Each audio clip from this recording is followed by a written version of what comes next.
Setelah kami berpisah dari mereka dan sudah bertolak, kami langsung berlayar ke Kos, dan hari berikutnya ke Rodos, dan dari sana ke Patara. Lalu setelah kami menemukan sebuah kapal yang menyeberang ke Fenisia, kami naik kapal itu dan berlayar.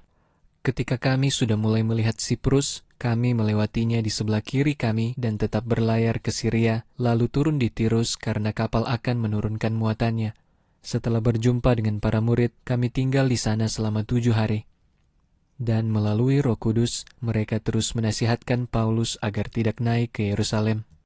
Ketika waktu kami di sana sudah habis, kami berangkat dan melanjutkan perjalanan kami. Mereka semua bersama istri dan anaknya mengantarkan kami sampai keluar kota. Lalu, setelah berlutut di pantai dan berdoa, kami berpamitan satu sama lain. Kemudian kami naik ke kapal dan mereka pulang lagi ke rumah. Setelah kami mengakhiri perjalanan dari Tirus, kami sampai di Ptolemais dan kami menyapa saudara-saudara seiman serta tinggal bersama mereka selama 1 hari. Pada hari berikutnya, kami berangkat dan pergi ke Kaisarea, lalu masuk ke rumah penginjilan Filipus, yang adalah salah satu dari 7 orang itu, lalu tinggal bersamanya. Ia mempunyai 4 anak perawan yang bernubuat. Sementara kami tinggal di situ selama beberapa hari, seorang nabi bernama Agabus turun dari Yudea. Lalu setelah mendatangi kami, ia mengambil ikat pinggang Paulus dan mengikat tangan dan kakinya sendiri, lalu berkata, "Inilah yang Roh Kudus katakan, dengan cara ini orang-orang Yahudi di Yerusalem akan mengikat orang yang mempunyai ikat pinggang ini dan menyerahkannya ke tangan bangsa-bangsa lain." Ketika kami mendengar hal itu, kami dan orang-orang yang tinggal di sana memohon Paulus agar tidak naik ke Yerusalem. Kemudian Paulus menjawab, "Apa yang kamu lakukan, menangis dan menghancurkan hatiku? Sebab aku siap bukan hanya untuk diikat, tetapi juga untuk mati di Yerusalem demi nama Tuhan Yesus."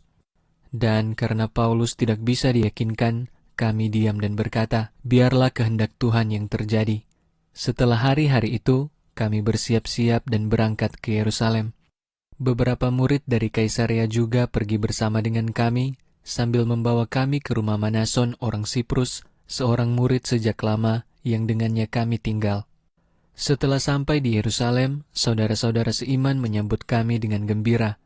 Lalu pada hari berikutnya, Paulus pergi bersama kami mengunjungi Yakobus, dan semua penatua datang. Setelah menyampaikan salam kepada mereka, Paulus mulai menceritakan satu persatu hal yang telah Allah lakukan di antara bangsa-bangsa lain melalui pelayanannya. Dan ketika mereka mendengarnya, mereka memuji Allah.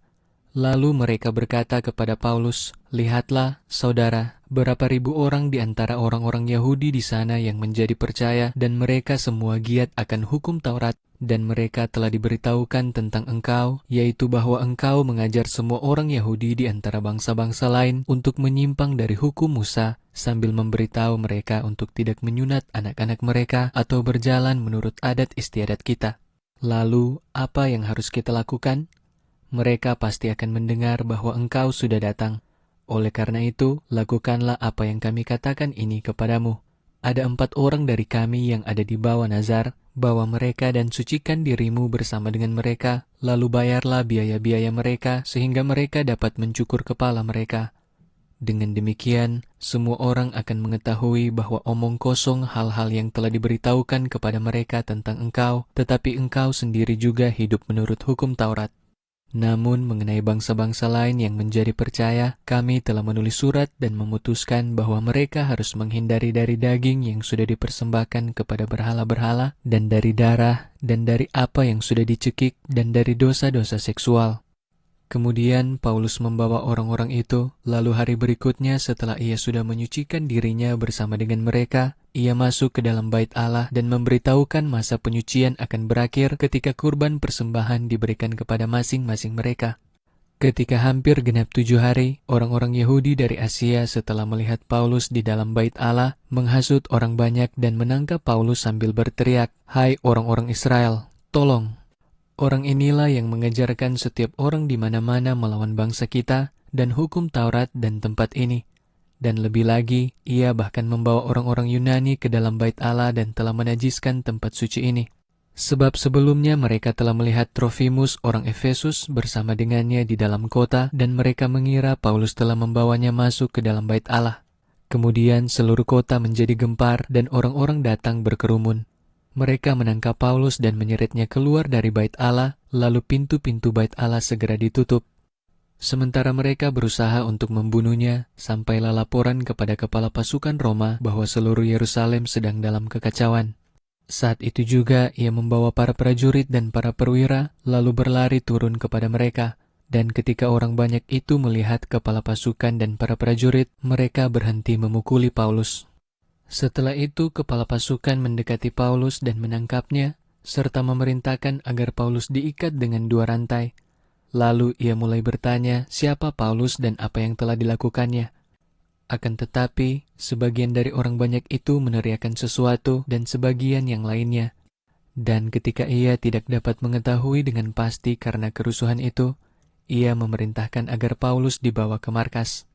Ketika ia sampai di tangga, Paulus harus digotong oleh para prajurit karena amukan kerumunan orang, sebab orang banyak itu terus mengikuti mereka sambil berteriak, "Enyahkan dia!" Sementara Paulus akan dibawa masuk ke markas, Paulus berkata kepada kepala pasukan, "Bolehkah aku mengatakan sesuatu kepadamu?"